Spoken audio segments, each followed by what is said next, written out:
Reception পার্টিতে কুসুমের শান্ত অথচ অর্থপূর্ণ উপহার। জি বাংলার কুসুম ধারাবাহিকে এখন একের পর এক চমক।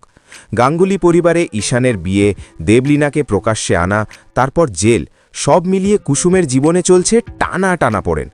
অন্যের ভালো করতে গিয়ে নিজের জীবনেই ঝড় ডেকে এনেছে সে। তবুও ধৈর্য, সাহস আর মানবিকতাই কুসুমের আসল পরিচয়। এই চরিত্রটাই দর্শকের মনে আলাদা করে জায়গা করে নিয়েছে। এই কুসুমই হাজির ছিল মধুমিতা সরকারের রিসেপশন পার্টিতে। ব্যস্ততার মাঝেও তাকে দেখা যায় শান্ত স্বভাবেই সকলের সঙ্গে কথা বলতে, শুভেচ্ছা জানাতে। মধুমিতার নতুন জীবনের জন্য তার শুভ কামনা ছিল একেবারে মন থেকে, আর সেই অনুভূতিরই প্রতিফলন দেখা যায় উপহারের মধ্যেও।